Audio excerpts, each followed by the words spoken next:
Welcome back to Education Transformation. I'm your host, Alexandra, and today I'm joined by Chris Reck, founder of Already Mindful. Chris's work focuses on nervous system resilience, helping educators, leaders, and parents move beyond just teaching to truly embodying regulation, presence, and compassion. You may have seen his posts on LinkedIn where he shares powerful insights and simple practices like breathwork and co regulation routines. Today, we'll explore his journey through the Always Meaningful Education arc, understand his practices, and his vision for how nervous system literacy can transform education. Hello, Chris. Hi, Thank you so Alexandra. much for joining me today. I'm really excited about this conversation. How are you? I'm good. Thank you. Thank you for joining me at 7 a.m. in the morning where you are. So that's pretty impressive. Well, actually, I'm an early riser, so 4 a.m. is a normal start time for me. And actually, a lot of the reason I chose to live my life that way is connected to your work because I really started to see that the morning time was a time for me to be quiet, to center myself, to regulate myself, and by making sure I had that window of time before I engaged with the world, it's just my way of ensuring I'm showing up as my best self. Love that. Yes. That's wonderful. Awesome. Thank you. Well, I would like to just start. I really enjoy taking all of my guests on the Always Meaningful Education Learning Journey arc, which Yeah. starts with curiosity, Yes. goes through creation, both internally and externally, and Mm, culminates in a contribution. sure. So I'd love Yes. for you to talk to, yes, thank you. I'd love for you to talk to us about what ignited your curiosity about nervous system regulation and how did that create change within you and lead to your contribution already mindful? Thank you so much, Alexandra. That's a wonderful question. Um, how did I first come to nervous system literacy? Quite a long journey, really. I, I mean, I'm 62 now, so I remember 10 or 11 years ago. And this is just popping up into my head actually now. As a teacher, having been a teacher for, I've been in education 25 years. By that point, I've been a teacher for like 12, 13 years or whatever, slightly less. And I had some memories of my former school experience going to a Christian Brothers school in Manchester, in a kind of leafy suburb of Manchester, and experiencing a lot of unhappiness and uncertainty and abuse, not Mm, personally for me, but witnessing it. And kind of woke up, this was 10 years ago, and I thought, whatever happened to that person? And this was a particular teacher who'd caused me and a lot of other people a lot of trauma. mm, And I realized then that I had the issues with my own trauma, and I thought this was before I tried mindfulness. So, as a teacher in the classroom, I've been very interested in resilience. I've been interested in habits of mind. I've been interested in Guy Claxton's Building Learning Power. I've been interested in Carol Dweck's growth mindsets. And none of it seemed enough to me because a lot of it was cognitive. I didn't realize that at the time. And then this coincided with this memory that came up, this implicit memory. And I'm a great believer in things happening to us for a reason. And at that time, I realized that there were a lot of unresolved things for me. And I was actually bringing that into the classroom myself. I was bringing in my own, and I'm not aware of that until now, that teachers are actually bringing in their own nervous systems into the classroom and their nervous systems are meeting nervous systems.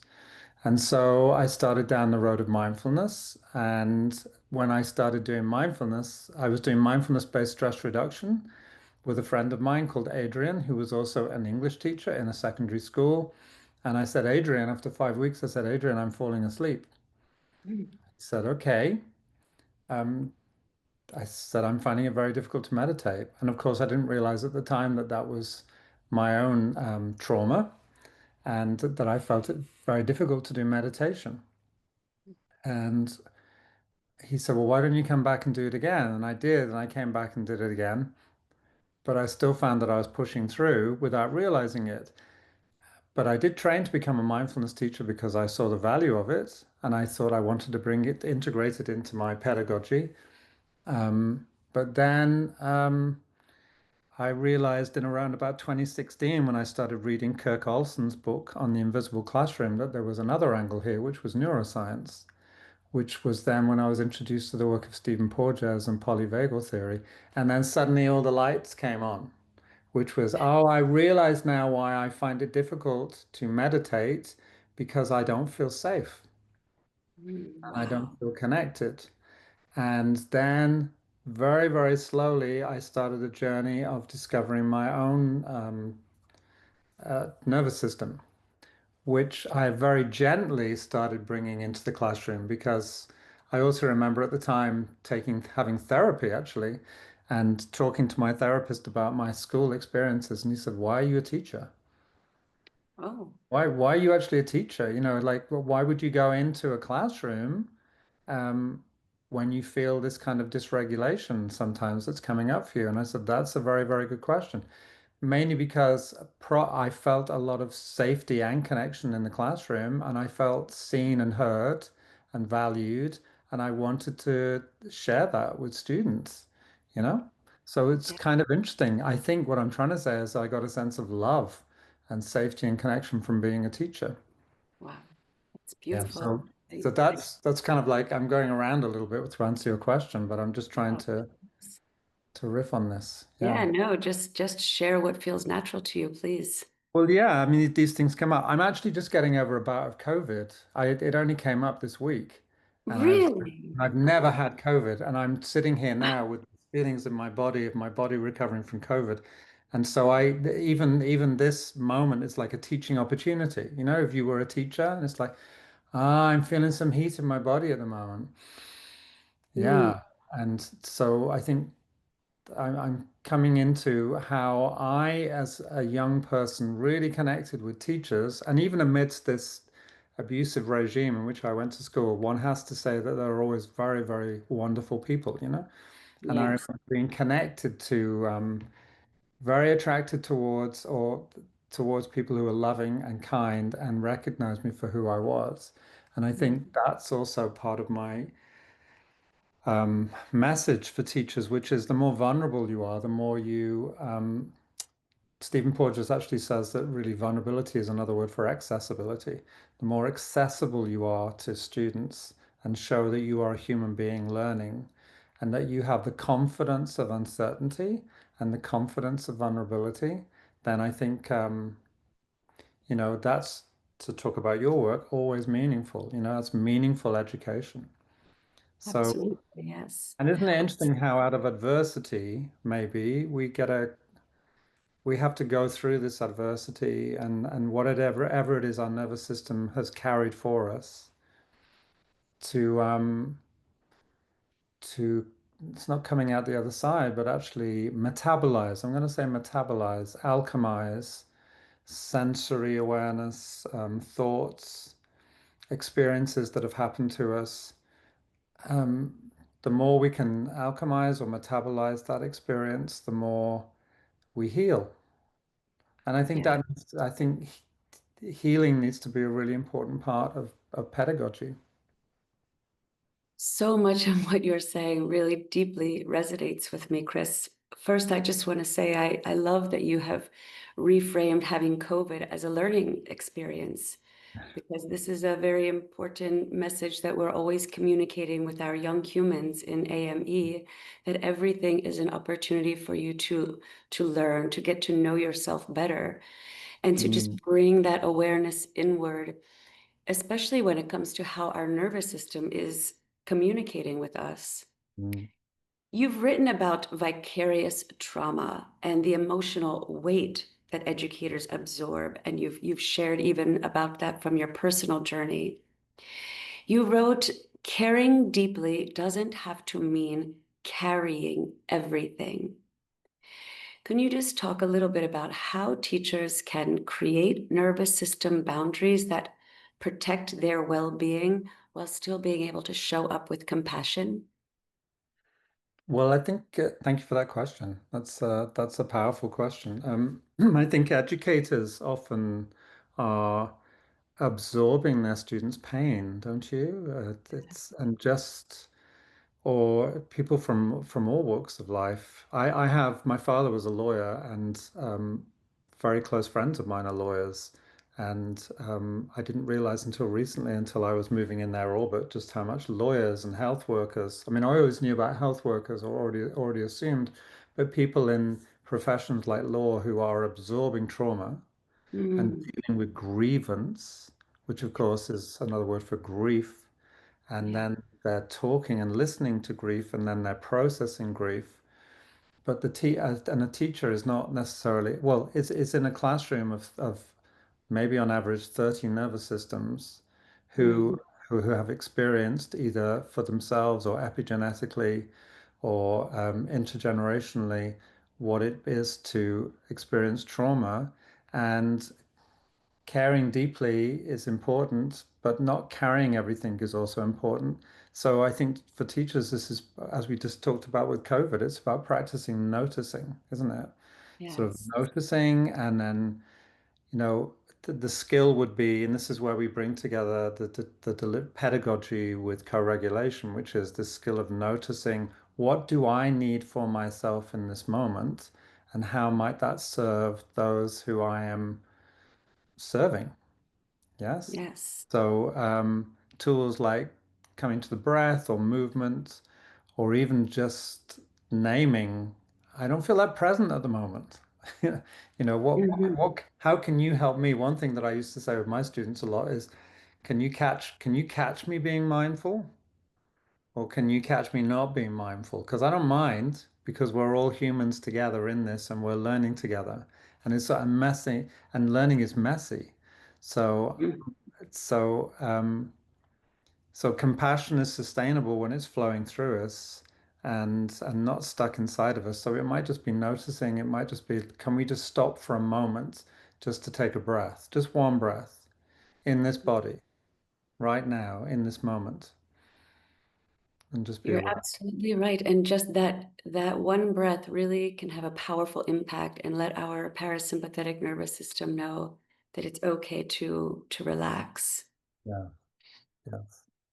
I want to switch gears a little bit for a moment from the educator, but I do want to revisit it and talk about the impact the educator's nervous system has on students. You said that when teachers are stuck in fight, flight, or freeze, students don't hear connection, they hear tension, and they feel it too. And I really believe that is incredibly powerful because I have experienced it and witnessed it myself. Could you share a little bit more about how our nervous system shapes the way our voice and presence come across to students? How does our nervous system? Well, yes.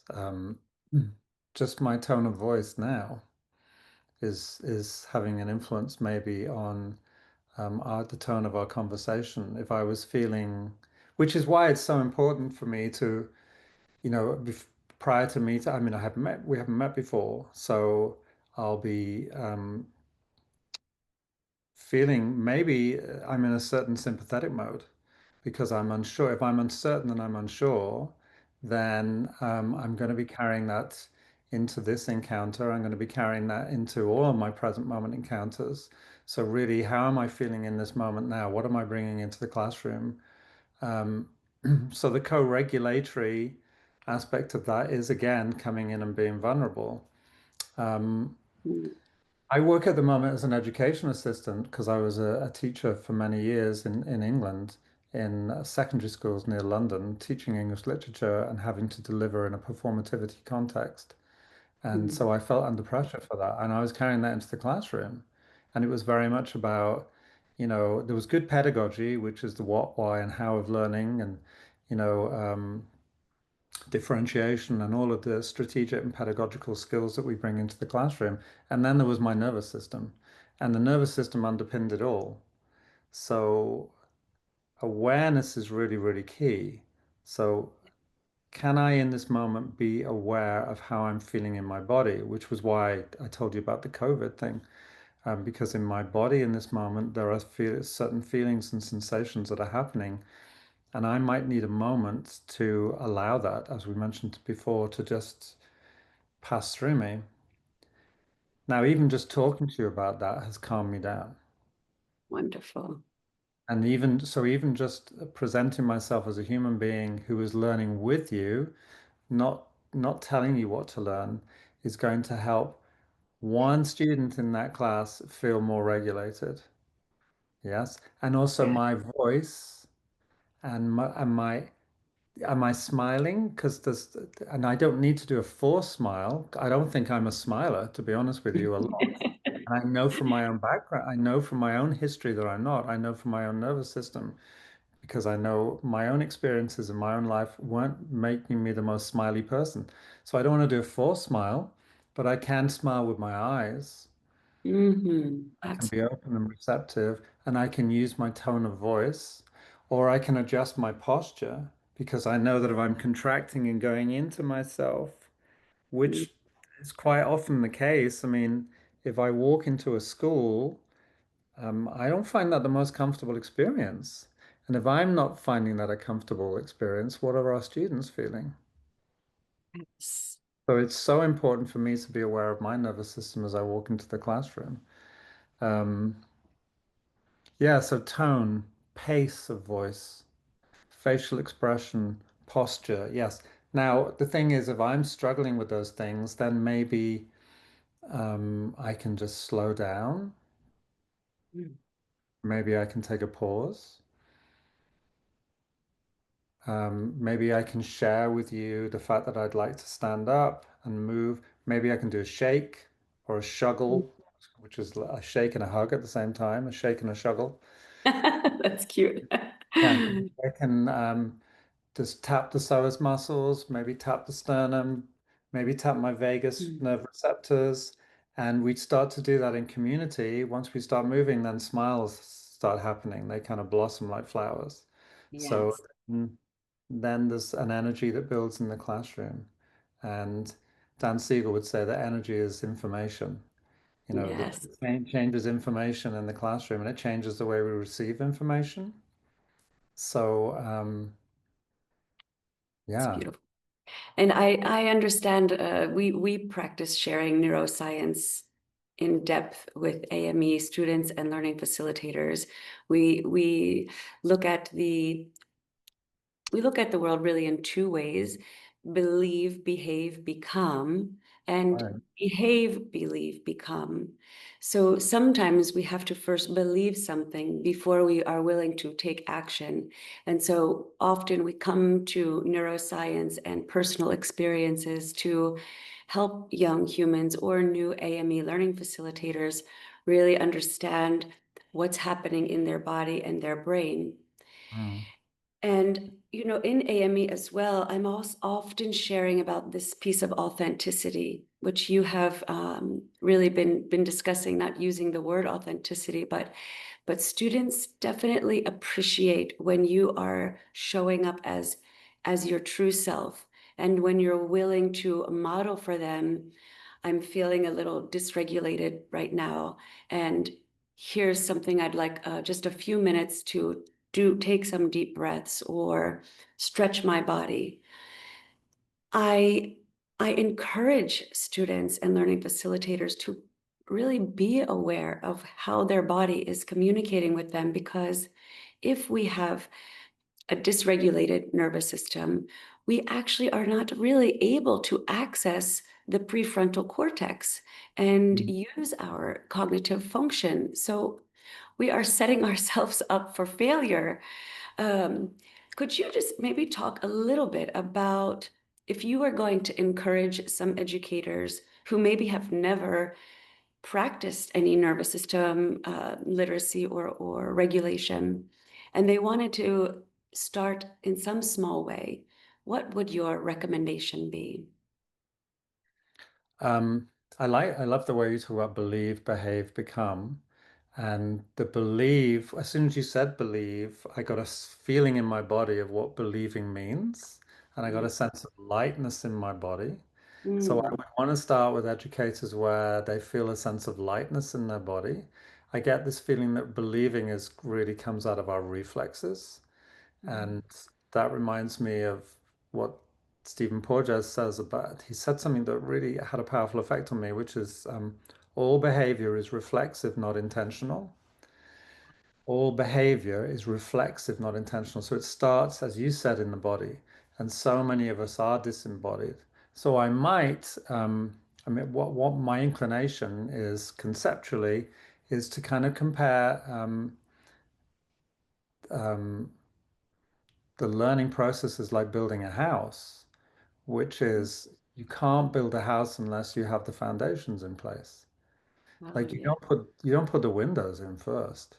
Right. Because the windows would just collapse and crash to the ground. But we do that in education by starting with objectives, learning Mm, outcomes, expectations. So those are the windows, and they're beautiful to look through, but not unless they have supportive structures that are holding them up. So that means, so I kind of use that analogy to say, well, that's how we start in the body. Okay. You have to be very careful with it because many of us are disembodied. It's yeah. the human experience, and we are actually being pushed into disembodiment in order to become distracted consumers, you know. And Absolutely. I'm not, I did, you know, this is just something that seems very obvious to me. So one of the maybe, I mean, I don't know, maybe in a secondary context, there's a lot of talk about taking phones away from students. So maybe I would talk to a teacher about that and say, do you think there's some value in actually having the phone in front of us on the Mm, desk instead of because good behavior management under that category behavior management is let's take the phones away, let's put them in a pouch because we can do without the phones now for the next hour. And that would come under the category of good behavior management.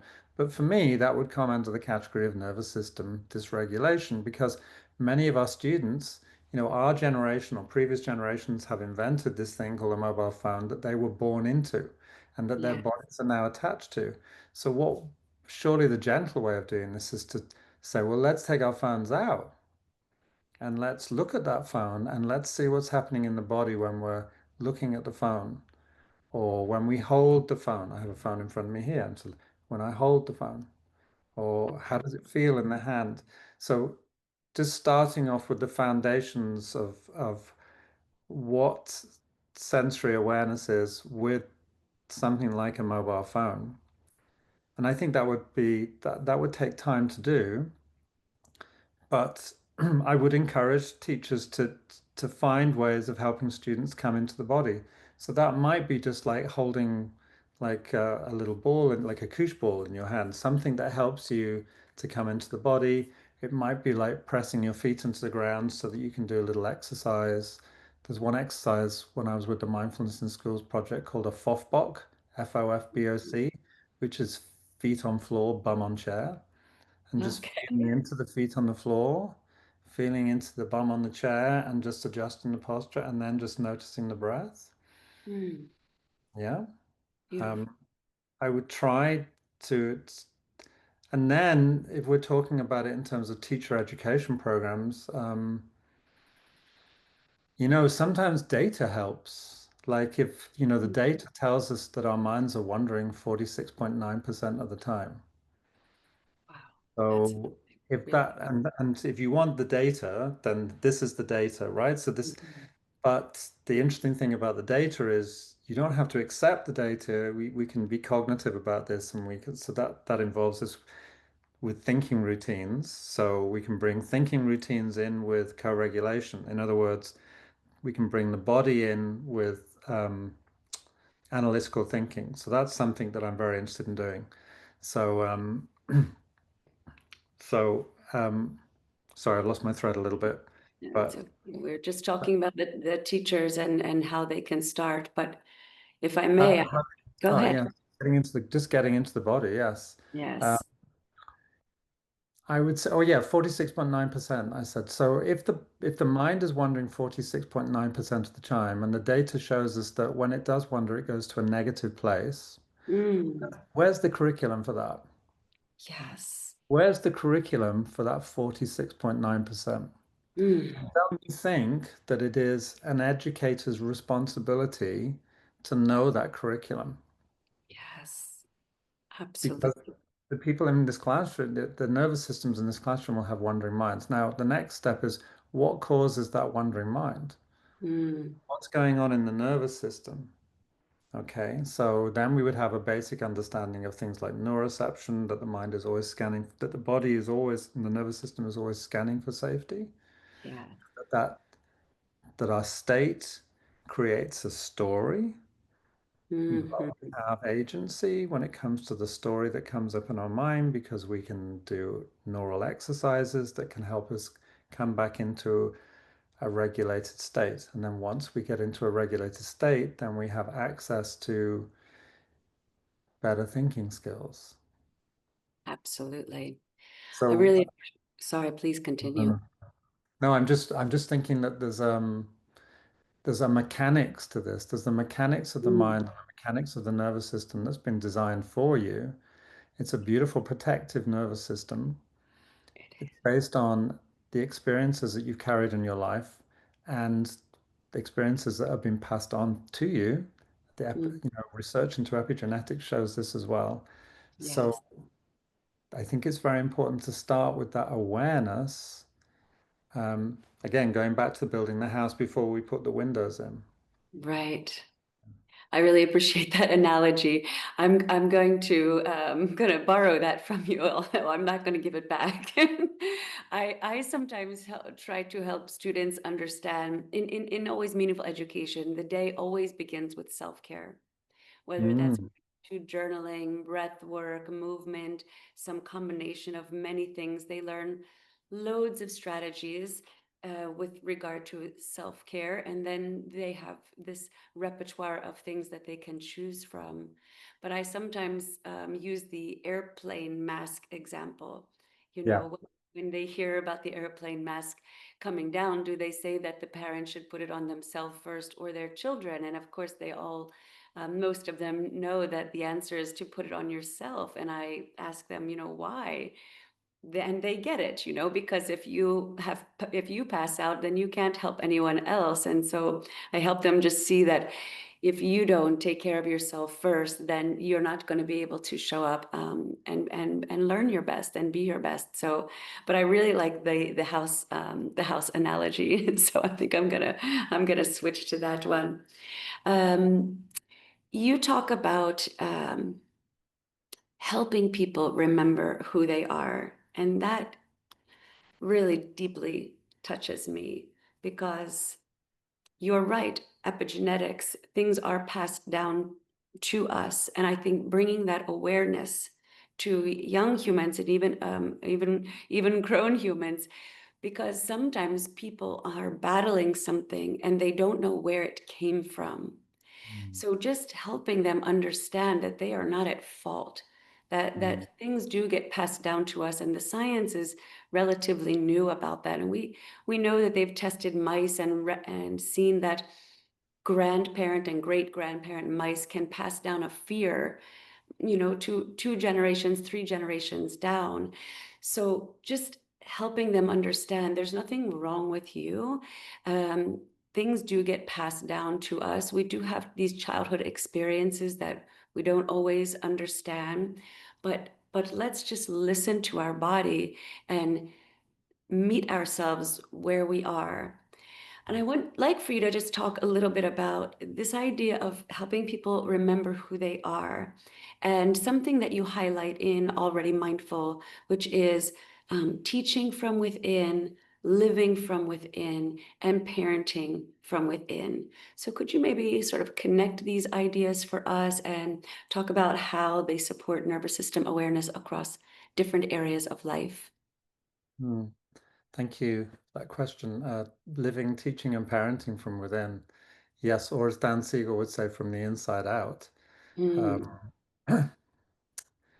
Yes, I think at the on my website I quote the story of the littlest God, which is taken Yes. from called The Magic of Metaphor and the power of stories, isn't it? It's so wonderful, the power of stories, which really made me realize that I need to remember who I am because we've quite often forgotten who we are. Maybe remembering who you are is just remembering your natural, innate, healthy state of being.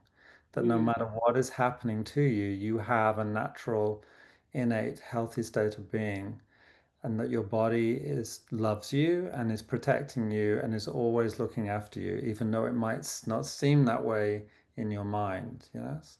So the very fact that in this moment I am breathing, it's like the John Kabat-Zinn quote for people when explaining mindfulness to people. The famous quote of his, which is, "As long as you're breathing, there is more right than wrong with you, even when something is wrong with you."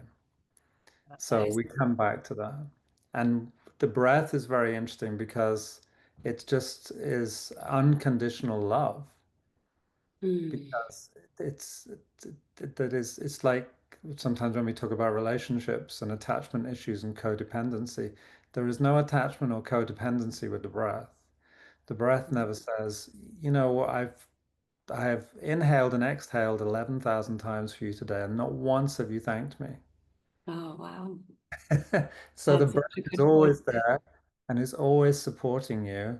There are no terms and conditions of employment and no codependency. So it's always like, okay, can I come back to this remarkable source of energy?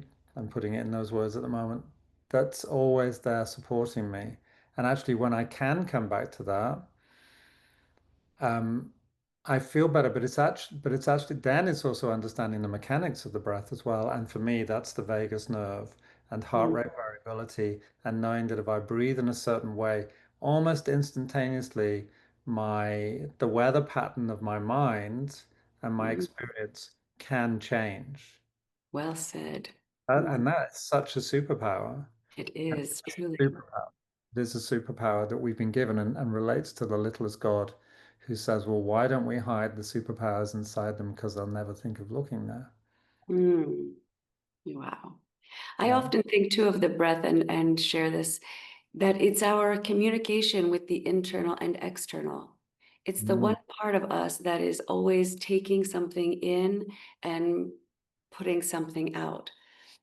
Just that awareness that it's the breath is always communicating with our internal state, with our internal body and the external world. So we're constantly in this exchange. It's just another awareness to bring to humans. And I love the way you say that. We're constantly in this exchange, which is we are constantly co-regulating and we constantly need co-regulation. And that co-regulation, this exchange is a biological imperative. We need it. But unfortunately, we're living in a world and of, of being disembodied and being isolated and being but once we return to that world, which is remembering who you are, of this continuous exchange of co-regulation of this internal and external, of this in and this out, of this contraction and expansion, because we do need to contract to protect ourselves. Yes. We also need to expand. So it's a bit like the Rumi poem about the bird's wings. Mm, Bird's wings are always, you know, they're in and out, contracting and expanding, and we need that contraction. So we need pain, we need discomfort, so that we can come out of pain and discomfort. And so contraction and expansion, co-regulation, which I think also brings us to something that many of us have difficulty with, but we are absolutely hardwired to have, which is playing. Playfulness is the inside and the outside, playing, coming in, coming out. The smiling comes from playing. It just, mm. and it's a little bit like when I sing a song and I try to use music and singing as a way of putting this message across. And once again, it's being that vulnerable teacher who's quite prepared to get up and sing a song, not very well, but it's this whole Have you noticed why is it you smile when you're singing? And people Oh, go, oh, because songs are happy and they make me. Yes, that's true, but it's also the way you're breathing. Because mm. always breathing, it's chanting. It's always like, if I sing "Feeling Groovy" by Simon and Garfunkel, I'm going da da da da da da da da da, feeling groovy. I'm, Yes. I'm just got this out breath. Automatically, right? If I ask people to sing with me, they're going to start singing because they'll kind of look around them and say, "Am I safe?" Yeah, I'm safe. Okay, and I start singing, and then suddenly I'm in this flow. And then I suddenly, before I realize it, I'm smiling. Why? Because my body feels lighter, because I've accessed my ventral vagal pathway. Hmm. If you start, what better way to explain the nervous system to teachers or to, I'll tell you one really good way of introducing it to teachers. Play the song You Say It Best When You Say Nothing at All by Alison Krauss. Hmm. Even Paul just did this, but do it in an educators meeting. Just say, hey, why don't we listen to this song? And as we're listening to it, why don't you just track the sensations in your body? And by the way, the singer in this song is a baby speaking to its mother. Beautiful. And Wow. the baby says, and I can feel it in my heart when I'm thinking about it. The baby says, you say it best when you say nothing at all. Oh, wow. Hmm. Yeah. I've just gotten little goosebumps all over. Talk about Well, that's awareness. that's the ventral vagal, and it's just and that's remembering who you are. Hmm. So I, maybe going back to a song or a memory or a nice warm a cup of tea or a lovely bath or just some way of self-care again yes. that which always starts with the breath. But to me, music and a song and singing together um, is just a beautiful example. And that particular song is so lovely because the feelings in the body suddenly attach to the concept of you say it best when you say nothing at all. And then you have the light bulb moment where you go, I get it. Yes. When I And if feel people, safe, right, go. Yes. it's what Stephen Porges says, when I feel safe in the arms of another. Hmm. So how can a teacher help students feel safe in the arms of another? By first of all feeling safe in the arms of another themselves. And when they ask themselves, am I safe in my life at this moment? Am I safe in the arms of another? Hmm. Wow. Wow. I Powerful. don't know. I mean, at the moment in my life, I am, but there's going to be moments in my life when I'm not. And can I be somebody else feels they can be safe in my arms? Which of course brings us to the work of Deb Dana, who actually says, really, your responsibility in this life is to be a regulating resource for somebody else. Oh, wow. As a teacher, am I a regulating resource for my students, but can I look after myself at the same time? Yes. And Can this, we be like an anchor in our environment for those around us? Hmm. yeah, can I be an anchor for myself first? Yes, And first. Deb Dana calls polyvagal theory the science of falling in love with life. Ah, And I this love is, and that. it's like, how do we fall in love with life? It's not by remembering who we are. It's already like if you find a moment to sing a song or share a moment with your son or daughter or niece or nephew or mother or father or sister or brother or friend, Mm. co-worker, any other human being who happens to be available, can you look them in the eyes and just help them feel safe? Mm. But only if and it might even be that moment that you're instinctively touching your heart and your chest, which that could even be that moment Yes. where you just happen to be with somebody and say, thank you for sharing that moment with me, or how are you? Or even just saying, it's so nice to see you. I can feel it in my heart. It's so nice to see you. Imagine too this just students walking into an environment where the teacher is regulated. And Chris, that is bringing me really to a question that I'd like to ask next as we come to a close here. I just have two more questions. One is for an educator or even a parent who's listening, if they walk into their classroom tomorrow morning or they walk into their home and immediately something has taken them off course. Maybe they started out great in the morning. Maybe they did have a nice meditation practice or did some breath work, but something sort of smacks them in the face.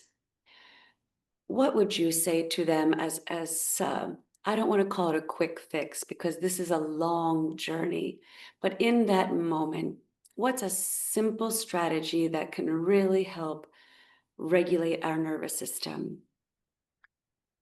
Well,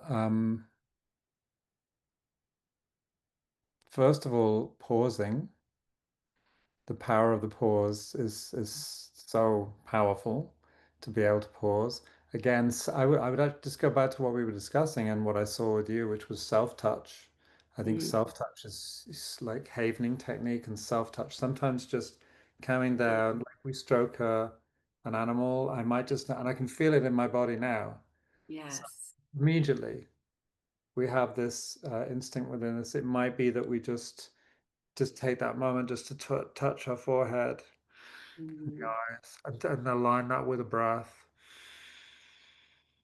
mm, And then if we can, and then what I think is super important is to try and be safe in the arms of another, which I'm talking now metaphorically, which is there someone near you you can just communicate with and say hello or how yeah. are you or even say, can I talk? Do you have a moment? I mean, I know that's not always feasible, but just the awareness of knowing that you can remember who you are, that you can remember that you have this natural innate capacity within you that can just help you in this moment. But yeah, I would personally go for like this self-touch, and then I'd kind of feel my feet on the floor.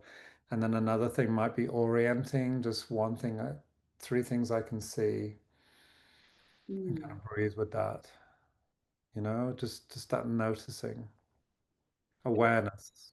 Awareness, yes, you're absolutely right. It starts with even just allowing ourselves that pause to bring awareness to where we are in that moment. Mm, And then we can engage in a practice like self touch or some deep breathing or looking at things in the room, connecting with a human nearby. mm, Thank you for sharing those really important steps that anyone can do in a very short period of time. It all does start with the awareness and giving ourselves the education about our body and how our brains and bodies function optimally. So, Chris, I could talk to you about this for hours easily, but let's tell the audience how can they connect with you? Well, I've got a website called Already Mindful, and so I put little short pieces on there. But the best way of connecting with me is how we connected, which is through LinkedIn. I found that really helpful, and just if you're interested in this area of like the teaching from within, or living from within, or parenting from within, please just connect with me on LinkedIn. It's been a wonderful platform to meet like-minded people who are on this journey into sort of what we call embodied nervous system resilience. That would be Absolutely. And thank you for your LinkedIn posts because I always find them insightful. I share them with many people and honestly they've come through my feed sometimes at just the most perfect moment. So I Thank appreciate that you. you're very active and making a contribution so that others can easily start to create this awareness and build these practices in so they can honor who they are and get to know themselves. Thank you. Thank you so much, Alexandra. I really appreciate you saying that. It's so kind. Thank you. Thank you, Chris. I hope you enjoy the rest of your day, and I look forward to connecting with you again in the future. Okay, have a beautiful morning. Thank you. Goodbye.